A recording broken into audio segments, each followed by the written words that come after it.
Hello. Welcome to this episode of the Harder to Kill podcast. I am your host, Coach Shannon. We are back in this cool studio for another episode. And man, I did not double check when this would be coming out. Hopefully you're signed up for the AM versus PM, or maybe it already happened. I should have checked those dates.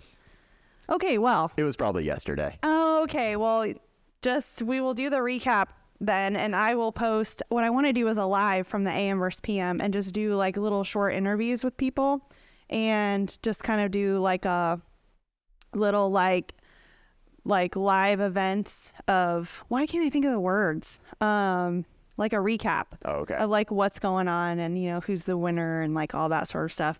And then what is coming up quick is going to be Memorial Day Murph.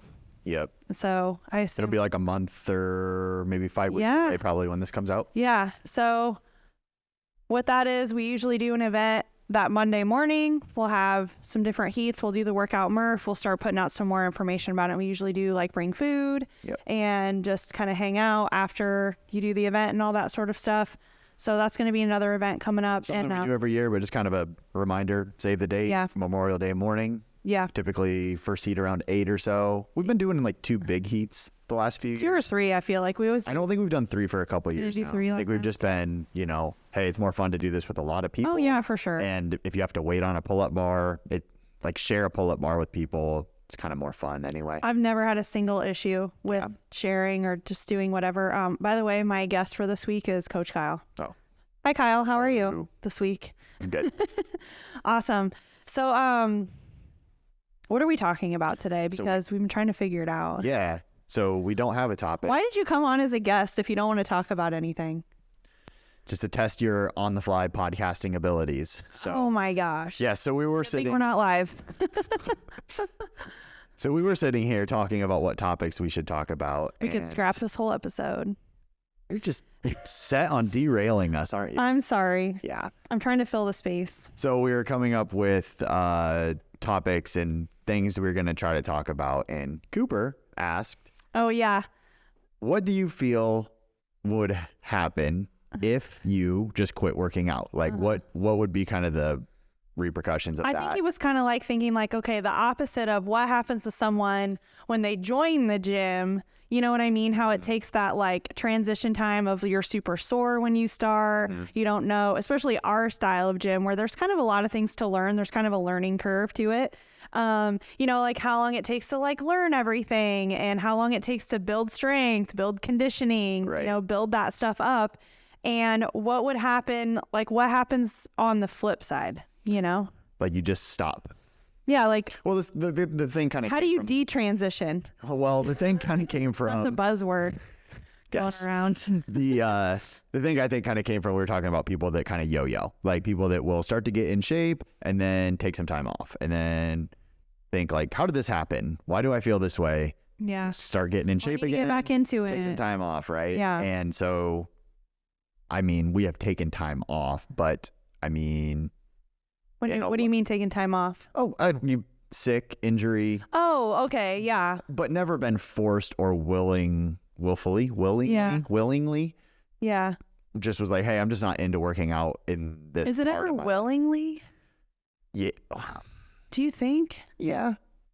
I don't think so. That might be a deeper conversation. Yeah, I think a lot of people, they maybe need to take the path of least resistance. I don't feel like it's usually a conscious choice of like, I no longer want to exercise and now I am done. I feel like that is not a thing. Right. Whereas the flip side of like, I am going to exercise, like that is a decision you can make and start from scratch. But I don't think people have a hard line of just like stopping. Now they might stop the type of exercise they're doing because they get injured. Something happens to where they don't like it anymore. Maybe it's the gym programming changed or the atmosphere, like something changed with it that they more like phased it out, you know, or maybe they quit because of that sort of a thing. But how many people are just literally like, I don't want to do this anymore.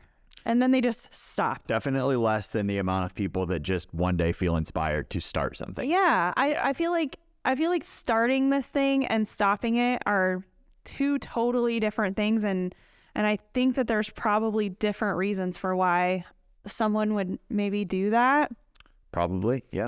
And another one of Cooper's points was just basically like, for you and I, it might be hard to relate to people who don't exercise or who have and then stop. Right. Or people who have a hard time starting. Right. That was going to be the point I was kind of making with that was in 11 years for me, I have never had a period of time past 3 days where I was like, this isn't something I want to do.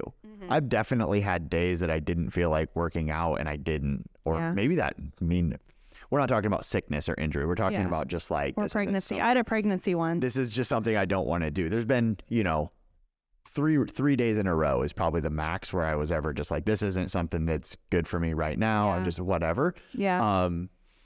But you look at that across 11 years, 3 days, maybe once a year is still incredible consistency to be able to keep that going. Yeah. And so maybe it is a little bit hard to relate to people that go through kind of that yo-yo. They have seasons of their life and struggle to make it something they can do day in and day out for the long term. Yeah. I think that you can get complacent and you can get, I don't want to use the word like lazy because it's not really lazy is the word I'm looking for. But I've been like reflecting a lot like over my last year and things that I've been struggling with. And, like how long, if I wasn't a person who did self-reflection, or if I didn't try to solve my problems, if I didn't be like, okay, I'm having this problem. Let's think about why. Let's think about possible scenarios to where maybe I could fix this problem. How much do I contribute to the problem? How much is it outside factors that I can't control? So anyway, I will spend this time like thinking about that and like reflecting. You know what I mean? I think though, you can go a long period of time where you just kind of are letting your life just like pass you by. You're not really thinking about anything. You're just sort of like living in the moments and you just, whatever happens to you. Do you know what I mean? And so I think that when that sort of, maybe when you're in that sort of scenario, like doing anything different or like starting an exercise program, like you don't even think of it. Do you know what I mean? Yeah, you're in your routine, you're in your habits, and adding something else in doesn't even cross your mind. Yeah.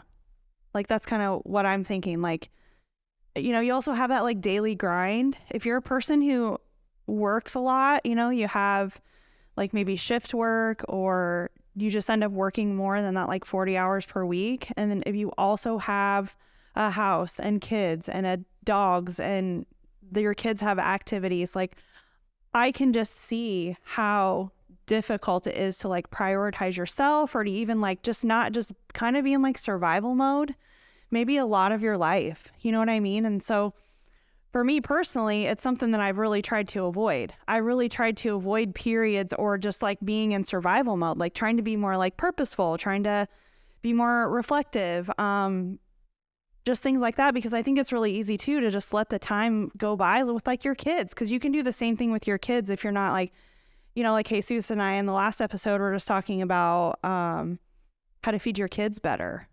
You know what I mean? And that can just be another thing to where you can just be in a rut with that, to where like the idea of trying something new might be too overwhelming, And so it is weird how we as humans kind of put up these, it's the path of least resistance like you talked about earlier. And if you're not doing some sort of self-reflection, you will always just steer back to that path of least resistance.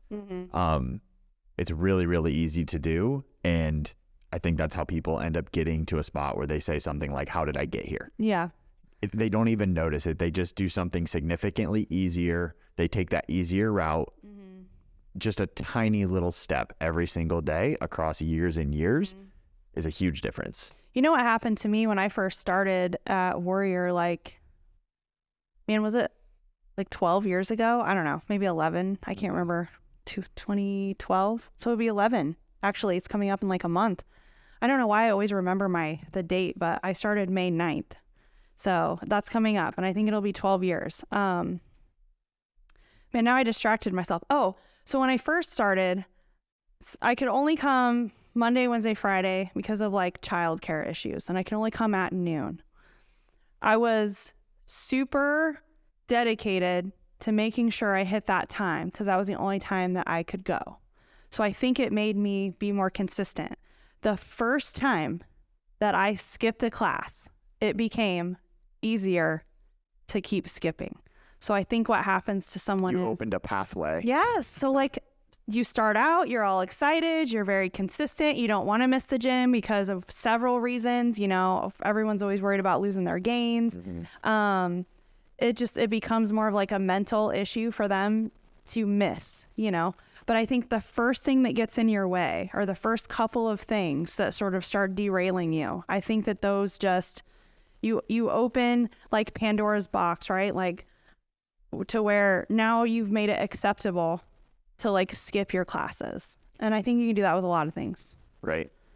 You know, it's kind of like when you're inside of a workout. If you allow yourself to rest, well, now you just keep resting more and more, right? Like once you tell yourself, it's okay for me to stop doing this, then it'll be okay more and more times.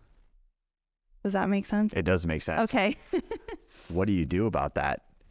Well, I think... Or are we just talking like philosophically about like things that happen?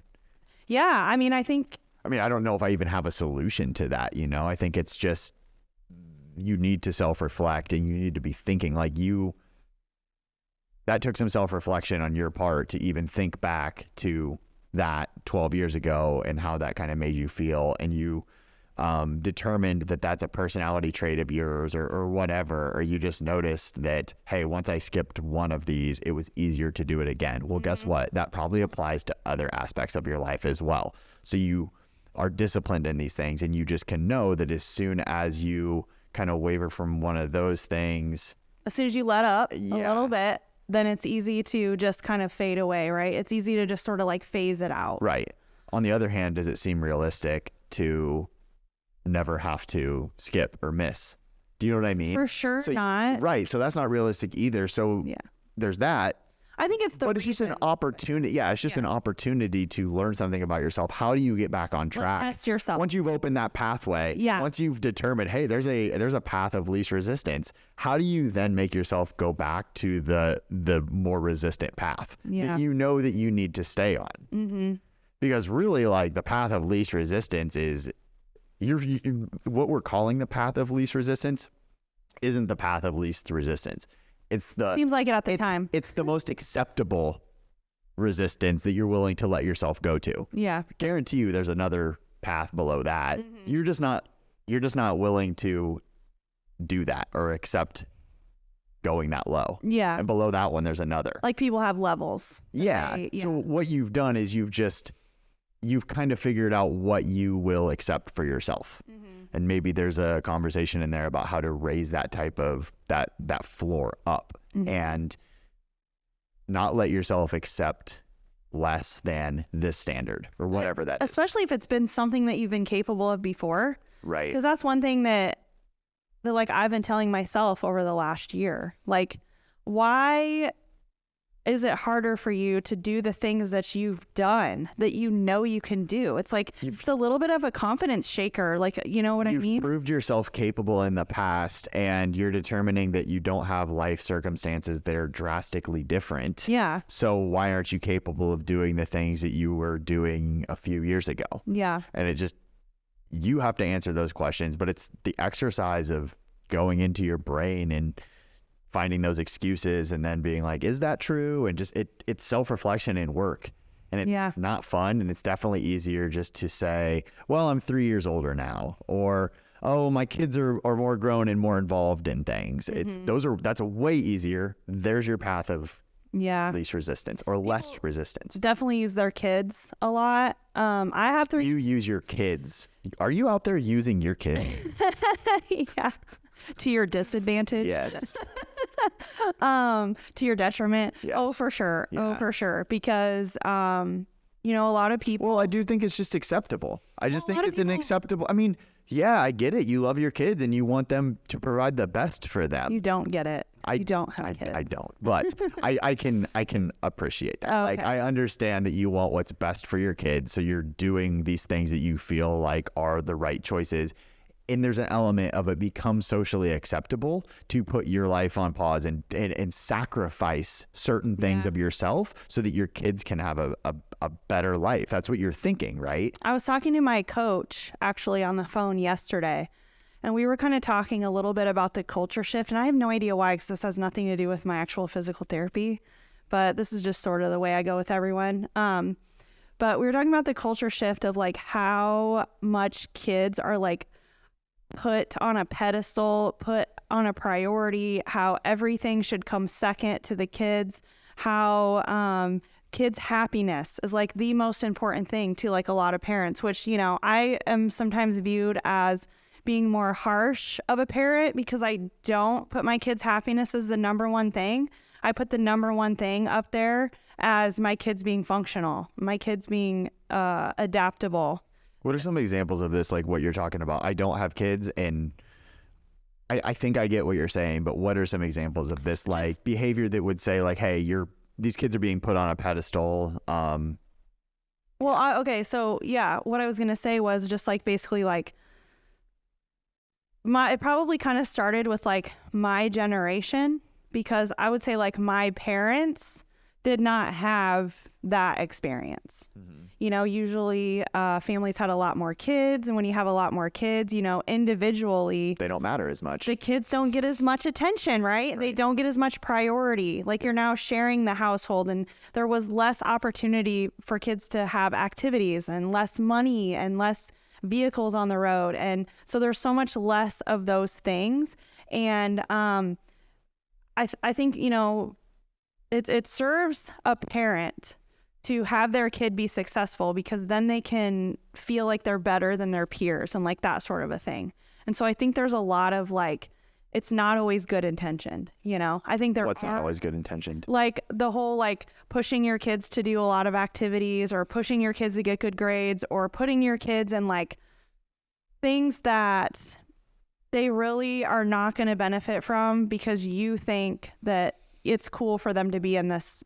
Like maybe if you did some self-reflection, you would find out that the reason that you're so passionate about your kids doing X activity is actually you're trying to fulfill something that you want. Your need. I don't want to say like a status or something, but just to be able to say my makes kid. You feel good if your kid's the best basketball player, so you take them through year-round basketball for years and that sort of a thing. Right. For them to basically either not play in high school or not play in college, or it's like it's just basically to like do too much. Right. I mean, the year-round sports and the sports endeavors that kids go into, I think is like I said, I don't have kids, but I do see the rise over the last 15, 20 years in these outside of school sports and sports leagues, and everybody's kids involved in some sort of extra sports league. Like, oh, I play softball for the school this time of year, and then this time of year I play softball. And like, I'm not knocking it, but I do see like what you're saying is how many, it's not 100% of those kids are into that, or is that best for them? Yeah. Not saying your kids, Yeah. So like to bring it back around to kind of what the point that I was trying to make too is like how do people use their kids as excuses and like prioritize their kids like over them? And I would say that it comes about by not making time for yourself. So not making time for gym, not putting your kids ever second. You know what I'm saying? Like not making the kids wait on you to make sure you get your workout in, maybe missing some of your kids' activities, missing a practice, doing like a carpool, having someone else, you're a spouse, like something else, some other person like help you get this kid to a practice. Like, and also I think it comes a lot with like their food and stuff like that, because, you know, I'm these kids' activities all the time. I don't have time to like cook. So then it just becomes this like convenience foods type thing. And then it's just sort of this ripple effect that you have that goes through not only your life, but the lives of the rest of your family and of your kids and that sort of thing too. And I think a couple episodes ago, like, so Tanner just had a baby, like, I don't know, I think he said she's like 8 or 9 months old or something like that. So you're still in like, you know, this like new baby phase. So he has a kid. So now you can start like understanding what it's like to have a child, but she's not old enough to start getting into this realm of like, activities and this realm of competition among like whose kids are better because they can they talk first, they can hit the ball better than they can run faster, like whatever it is, you know what I mean? Until you have a kid like starting to get into that realm, like you don't really know what it's going to be like, you know, and there's an immense like peer pressure. So I'm thinking to people that come to our gym consistently with kids. Do you think this is something that they might struggle with, is like feeling like they're, or do you think this is something that's like, I guess, across their minds? Like, do you think that somebody who still makes the gym a priority and does these things, do you think I'm sure it's hard to do. I'm sure it seems like the natural instinct is to provide your kids every single opportunity to the point of maybe even overdoing that. Mm-hmm. And do you think that there's people out there that are prioritizing coming to the gym sometimes and missing this activity? And do you think that bothers them? And then how do you kind of deal with that? I guess I'm looking at it from the perspective of like, you're still setting an example.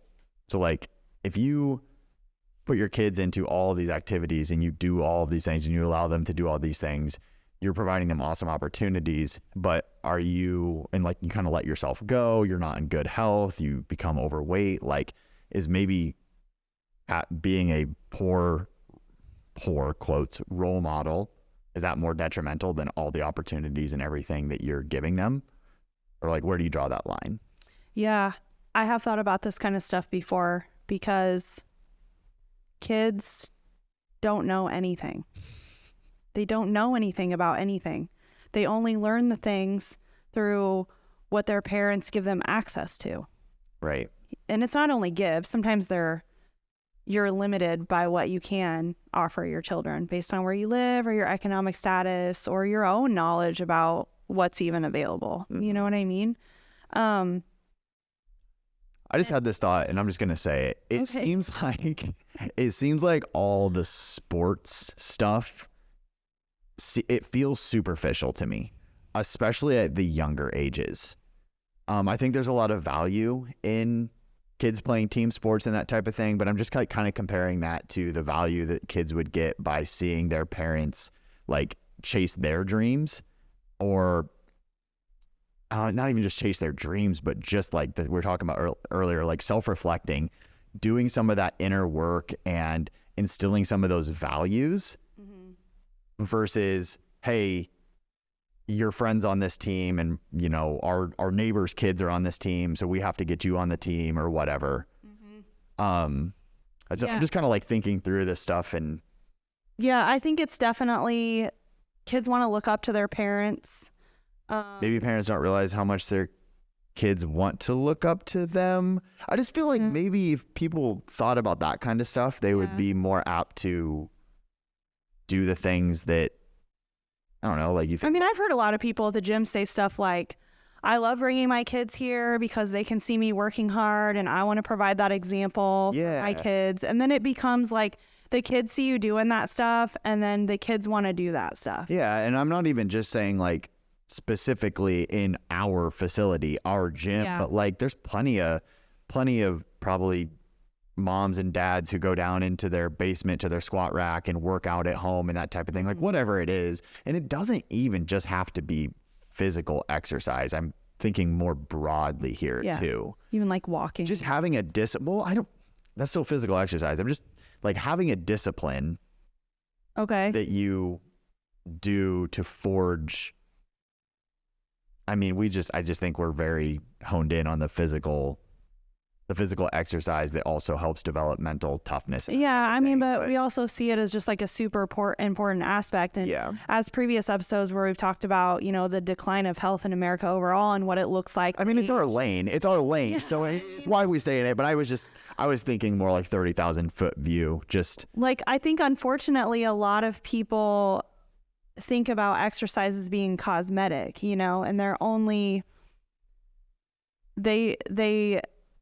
think that like people, I don't know how to spit this out, but like I think there's kind of a couple different lines of thought. You think people think they need to have some sort of weight loss goal or body transformation goal to start taking better care of themselves? Yeah, I think that there's like a looks aspect to it, that people, it's not enough for them to want to like change their looks to start exercising. And I think a lot of people are not convinced that they need to exercise for their future health, and that doesn't matter as much about like what you look like. I think that obviously with like Instagram and just our society in general, just how much people are focused on like what they look like. Mm-hmm. It's a very shallow reason to exercise, which I totally understand. Mm-hmm. That people do exercise because of this. I think it's hard to do it for a long time though. Right. I think that once people kind of get their goal with that, it might be easy to kind of backtrack after they feel like, okay, I've made this weight loss goal, I've made this aesthetics goal, I'm into a size 4 pants now, whatever it is.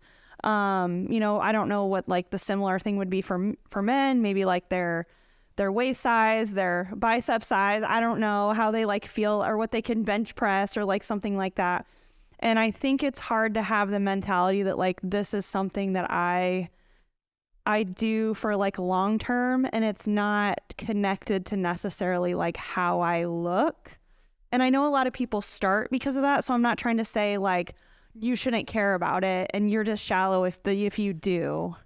But I think there's a good amount of people that have started some sort of fitness program for almost the sole aspect of changing the way they look, and then 5 years later,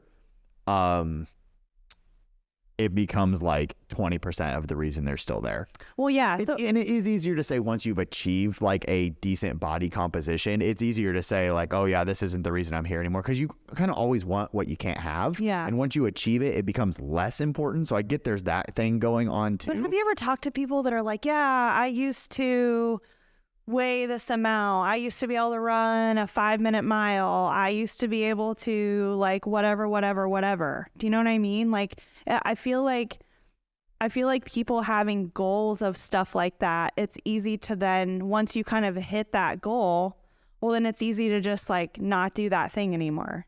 You know what I'm saying? Oh, you're talking about people that like hit a goal and then just quit? Yeah, kind of like if the only reason you started exercising was to look better, basically as soon as you look better, you like stop doing it. It's I'm going to get in shape for my wedding, or I'm going on vacation in 2 months. I want to look good for that. Yeah, it's that sort of stuff.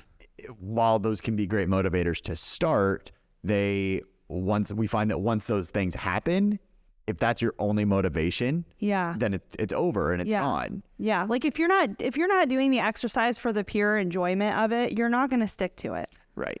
So that's why it's kind of like, we talked about it before, but I just want people to do whatever exercise they'll do. Right. You know what I mean? Like, of course, I would love for them to come to our gym because I personally like our type of exercise. Right. Well, that's a good point, right? Is like that is the goal, is to get people doing some form of exercise. And what we have found, and what I have personally found before I became involved in a business of doing this, is that the type of training that we do at the gym keeps a lot of people interested, engaged, and therefore they're more apt to show up consistently. It fosters engagement.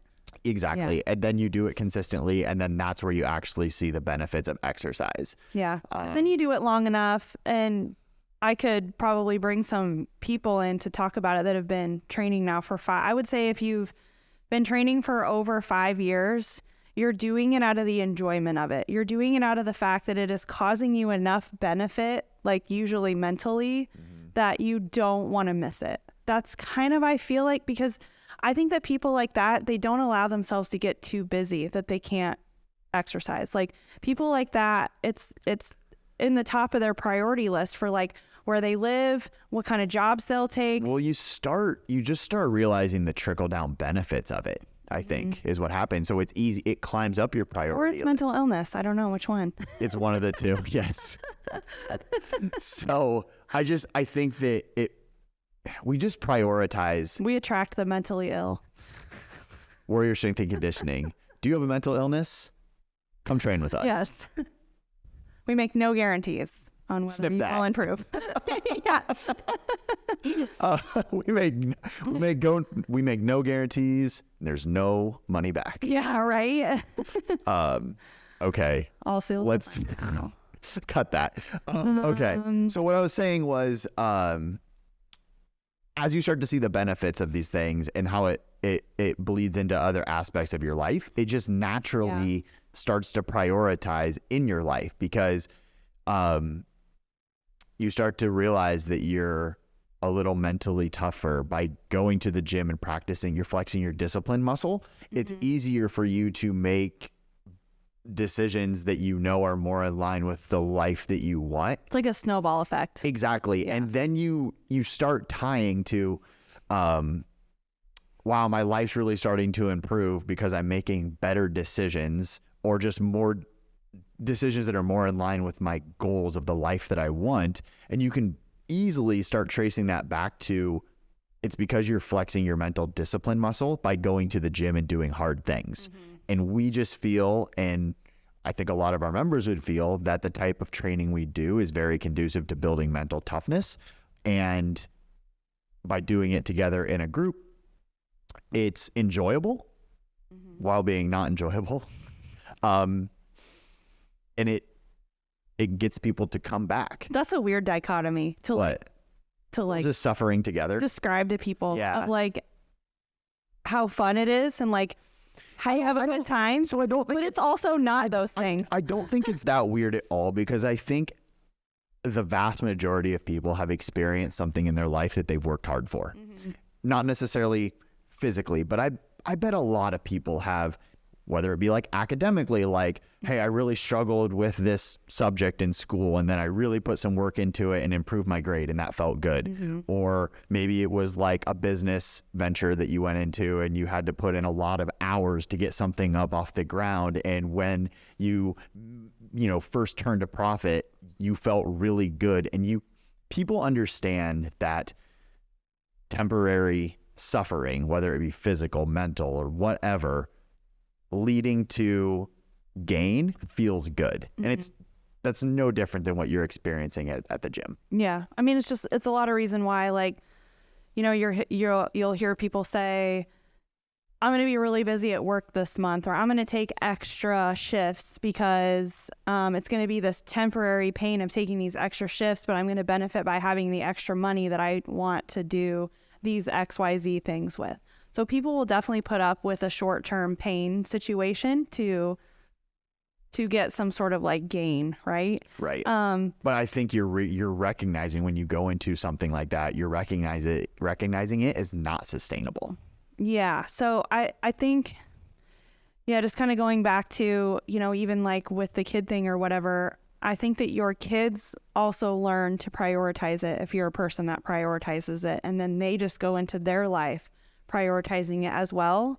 So they just, like, leading by example, I think, is something that is actually super important. And so, a lot of times when parents will like, okay, well, I need to lose like some weight or whatever, so I'm going to start eating like salads, because I'm just sort of going with like a stereotypical, I got to switch. Low-fat yogurt. Yeah. Low-fat yogurt and salads is all you live off of now, but your kids are still eating the same crap that you've always fed them. And so they see themselves as like different. You know what I mean? And then it can just go on the flip side too. Like, that your kids should be eating better. So you make sure that the kids eat well while you're over here not doing that. You know what I'm saying? So like, you're making sure your kids get to their practice and doing their exercise and getting their protein shake and going to weightlifting class, but you do zero of those things. Right. And then your kids see that as just like a separate. Right. And I would venture to say that some of those kids will keep those habits because you did a good job of building them into, you're giving your kids opportunities and you're scheduling, and they're going to weightlifting class and doing all of these things, and they might find out that they really enjoy something and stick with it. But I don't think what they're learning from you is good scheduling. I don't think they're picking up on, I am finding fulfillment in these things because my mom is such a good scheduler. I still think that they're picking up on your actions more than anything. Yeah. I mean, it's just like what I was saying before, how kids they literally don't know anything. So kids adapt to their environment, you know what I mean? And so you have to foster the environment that you think is going to be beneficial to the kids and what you want the kids to actually know and learn. But the environment kind of has to be all encompassing. I sort of feel like, you know, and it can't just be like, do as I say, not as I do sort of a thing. Right. Now that you're talking about this, I do feel like there's been I've heard a lot of those conversations, or I think I've even seen some reviews and stuff that have mentioned this type of stuff. Just the idea of I am happy that my kids are able to see me prioritize my physical and mental health. Mm-hmm. Like I'm doing the things that make me feel better, make me happier, make me more disciplined. And they feel like their kids seeing them do those things is overwhelmingly positive, rather than the alternative that some people choose. Like hard day at work, hit the bar, have some drinks or whatever, right? I was talking to someone the other day about this, the culture of long day at work, couple beers when you get home or whatever to de-stress. I'm like, you're literally just teaching children that that's a normal thing to self-medicate and not deal with the stress or not deal with the problem. I just think that's such a, not to go off on like an alcohol tangent, because I don't want to sound too like, I don't know. Judgy. Yeah, judgy or whatever. But it's just like looking at it for what it is. Like, how many kids associate mommy and daddy having a drink after work because work was hard that day? That's so normal. Yeah. Is that not a little weird? I mean, I try to be like, I'm very like open and honest with my kids. So I've had the conversation with them about it because. What is that conversation? I mean, I've just had the conversation. I'm not saying that this is like unacceptable in my opinion. I'm just drawing kind of lines here. Well, like when I did Sober October and I wasn't like having any beers or whatever, basically, you know, I told the kids why. Like I felt like I was relying on it too much for stress relief. I felt like it became a habit because I was just doing it every day. I became a person to where my brain would literally tell me, because I was doing it every day, just train myself to do that, to where I'd pull in my garage. Your body and brain started realizing, hey, these are linked. It's the path of least resistance. It's just the dopamine. The easiest way to feel better in this moment is to grab a beverage. Yeah. Not think about what made you stress. Think about what interactions you had that day that you weren't happy with, and think, how could I improve these things? Yeah. It's easier to grab the beer and let your brain chemistry change a little bit to where it's not a problem anymore. And then, you know, you just start rolling downhill, because then it becomes easy to have, you know, you start with 1 or 2 and then you start having 3 or 4. And then you naturally build up some sort of a tolerance, and it just becomes a thing. Yeah. You know, and then before you know it, you're like, well, now I'm feeling like I have some elements of alcoholism. And then now that's what I'm demonstrating to my kids, because I mean, I've seen it. You know, I've had some friends who, you know, have struggled with this sort of thing, and the impact that it has on your kids is like really detrimental, you know, for them to see you, because then it just becomes like, well, why can't I deal with my stress that way? You know, right? Why wouldn't I just like maybe develop an eating disorder because now, well, eating candy makes me feel good. So when I come home from school or I'm feeling stressed about something, well, why wouldn't I just reach for these like things, you know what I mean? To put like a temporary like Band-Aid over my issues, you know? Right.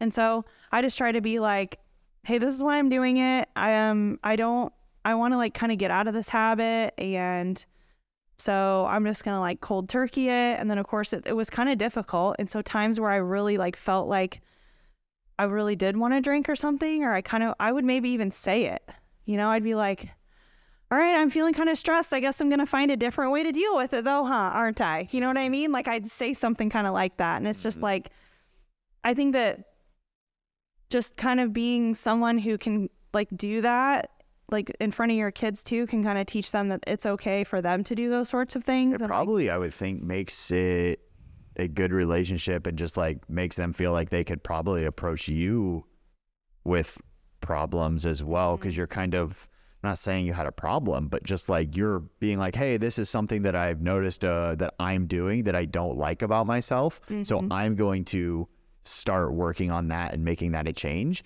Because man, maybe that's not even something that, like you said, kids don't know anything. They have to be taught or permitted to learn or whatever.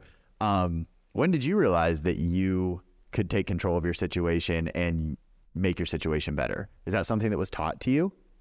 You know what I mean? Like, so I'm just, my point is by doing that and being honest with your kids about something that you didn't like about yourself, they are probably all like, hey, that's a thing I can do. If there's something I don't like about myself, or like there's something that makes me feel bad when I handle a situation a certain way or something, it's opened the pathway in their brain to understand they can do something about that. And you're leading by example by doing that. I think it's okay too to teach them about mistakes and kind of overcoming and then being able to admit that you have messed up or made mistakes. Cause I think that is kind of a thing, you know, especially with like social media and stuff, that like perfection, you know, or that we all are like seeking. And I think a lot of people try to put their kids through that, you know, because people want their kids straight A's. They want them to be the best player on the team. They, you know, they like really, really push that stuff. And then, you know, I think you can feel kind of like a failure sometimes, or like you're afraid to make mistakes and stuff. Is that something so like the majority of your life, you didn't have social media I did not. And you grew up, you went through your daughter's ages when you were that age. That wasn't even a thing, right? So how do you kind of like, you have to think about how you would have handled some of the social media stuff when you were that age, and then try to like empathize with how your girls might feel, or do you know what I'm trying to ask? Sort of. Like, because I never had social media, how do I navigate giving advice for my kids to deal with at an age that's very, very different than your, like, their mentality is very different than your mentality now. Yeah. I think the principles of being a human haven't changed, even though the culture makes changes. So I think learning how to think outside the box, kind of. I think I usually talk to my kids about like trying to, first of all, understand that even though people are putting out the like things on social media, you have no idea what they're actually thinking and feeling. You have no idea what's actually going on in someone's life ever. So even if you have a bad interaction with people at school, I usually try to talk about like, okay, imagine why this person would have said or done something like this, you know?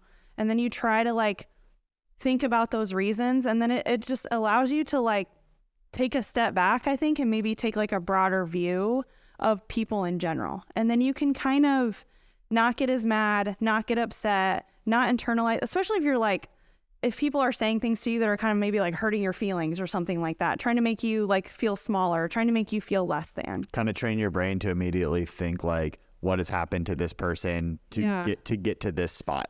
Like, what is this person struggling with that they would be coming at me like this? And think about it. Rather than just reacting. Well, and just trying to like, I think a big thing is just not letting what other people think and say, especially kids, right? Like, affect how you think and feel about yourself, you know, because as we know from conversations we've had with adult people who are well into their adulthood, they still remember pivotal points in time when they were teenagers, when they were kids, when someone said something to them that messed their brain up for like a really long time, gave them an eating disorder, gave them, you know, like whatever.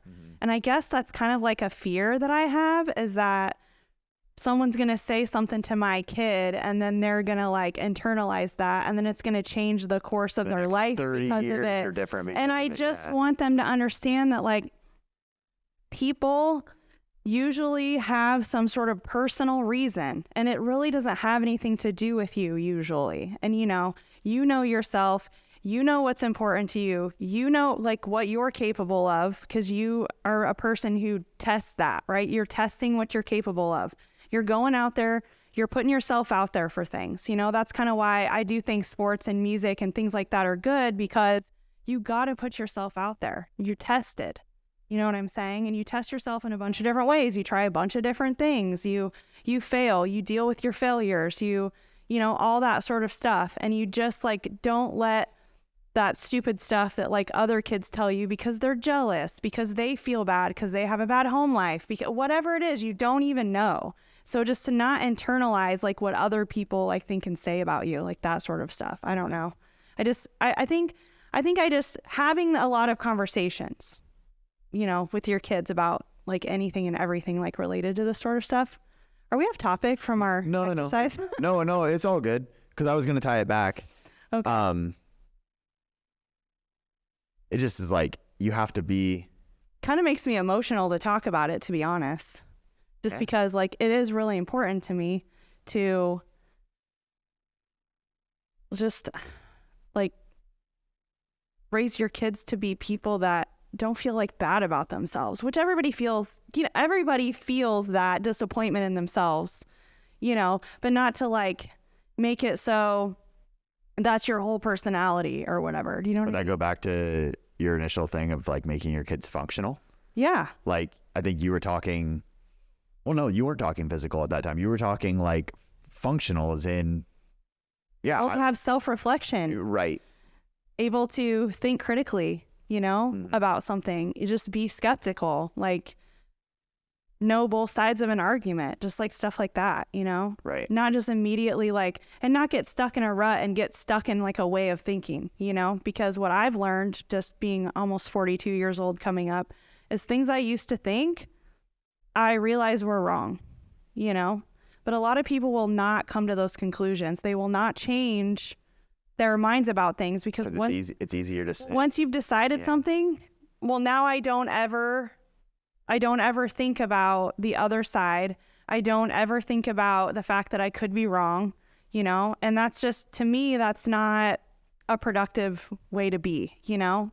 Because especially with our world and our culture and our technology and things changing all the time, like, I think the most valuable things you can teach your kids is to just be adaptable and be self-reflecting and be skeptical, right? Like, be someone who's always thinking, right? Think critically, you know? And that sort of stuff it's hard to teach. Like, that's not an easy thing to do. But I think that when you constantly prioritize kids' happiness and that sort of stuff, it does not teach that stuff, because in order to learn those sorts of things, you're uncomfortable. Like, in order to test yourself, to go through failures, you are uncomfortable. Like, you are not happy.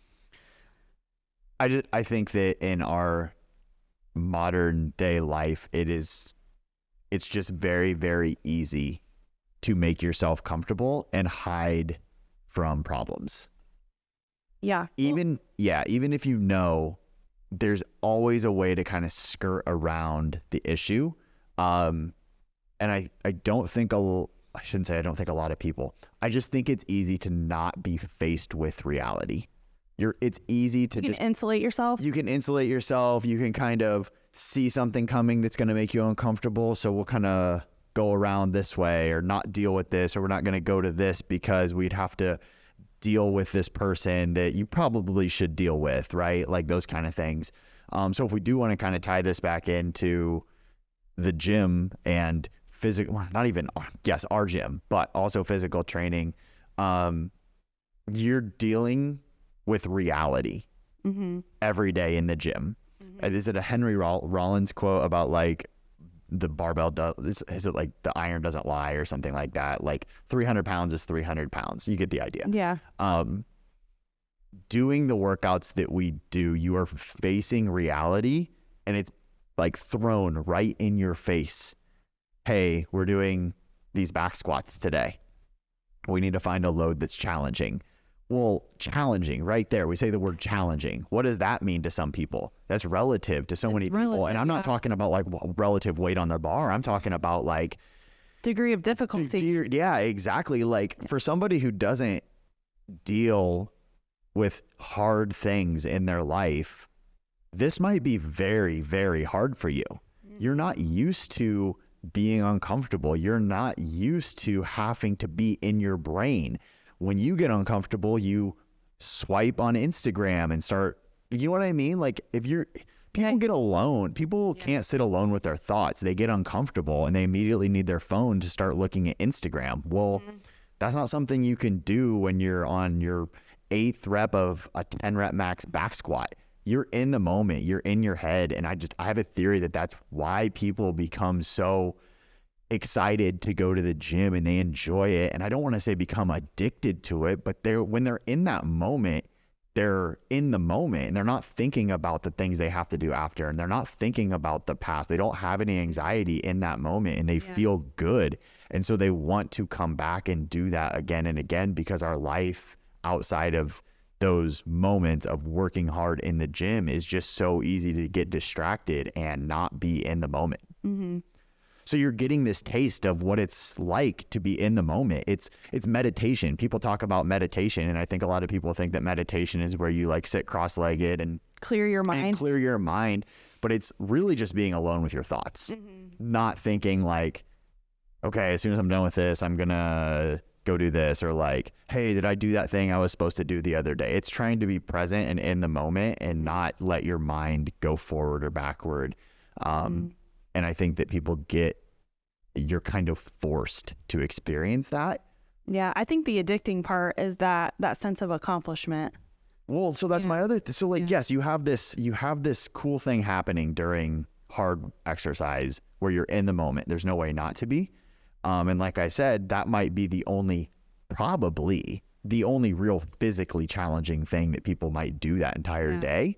But then you get that sense of accomplishment that maybe you aren't getting anywhere else. I get what you're saying. You're in the moment because the fact that you can't breathe, the fact that your legs are on fire, like whatever it is, particularly in that physical work that you're doing, drowns out every other thought, drowns out the world. I mean, how many, like we play super loud music.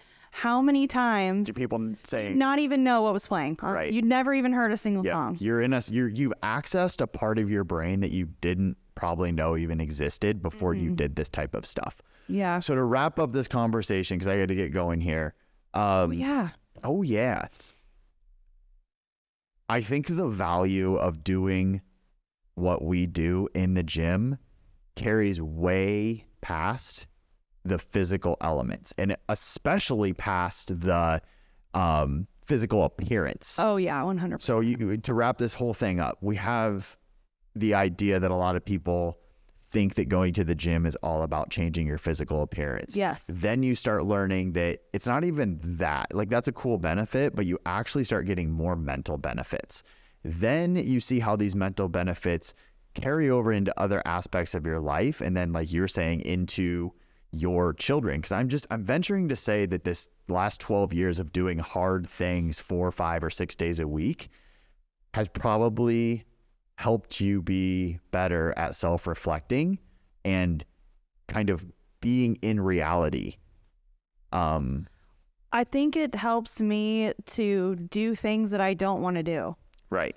Because you practice so much in the gym. Right. It would be easier to not have that conversation with your kids. It would definitely be easier, because for you to have that conversation, you have to think, and you have to like maybe think about some things that are uncomfortable. Right? Because as you're giving them advice, you're probably reflecting back on situations that you wish you would have handled different, or these type of things. And that's probably not a super fun feeling all the time. And it would definitely just be easier to ignore that. So you've built the discipline in the gym of going to the place that's not always easy. And then that carries over. And it sounds so crazy that you can go do thrusters and burpees and that's going to make you a better parent. But it does, though, because it does cross over to like what you said with other things in your life, because it allows you to know that your kids are going to be okay to do hard things too. Like make them do hard things. Let them experience what you experience. You know what I mean? Like that sense of accomplishment, the fact that it also builds a confidence of your capabilities. Right. You know, there's nothing more empowering than literally just feeling like you're capable. You know, you're capable. And I think that that's probably the most powerful thing, is just being capable of doing what you want to do. Not, you know, we talked about it before, but just like not being embarrassed to have to walk up the bleachers at your kids' games, or just whatever it is that can like come into that realm. Like your kids feel better when they feel capable as well, you know? And so I think that that mentality just bleeds over. And I think that it's super important. And I don't want to shit on people who are not doing that sort of stuff, but I do think that they're missing out on an element of that. And they're not doing it because it's hard. And you need to learn how to do hard things, I think is kind of what we're saying here. Yeah. And that, in our opinion, doing physically hard things helps you do mentally hard things. Well, I agree, because doing the physically hard things is mental, because, you know, the reason why the group works so well and why we do that is because you have that accountability of other people. Otherwise, you'd quit. Mm-hmm. When it got remotely hard, and then you would never get that adaptation. You would never be able to improve, because you have to push into that hard stuff in order to get better. Yep. You know, you have to have that stress to like get that adaptation or whatever. And so it works really well in a group, because you have that pressure to not quit when it gets hard, because, you know, no, this person next to me is not going to quit. I guess I can't quit. I don't want to be the one that quits. And so that's why the group helps. That group accountability is really nice. Yep. So anyways, all right, well, go coach your kids. And we'll see you guys in the gym. See ya. Another episode of me giving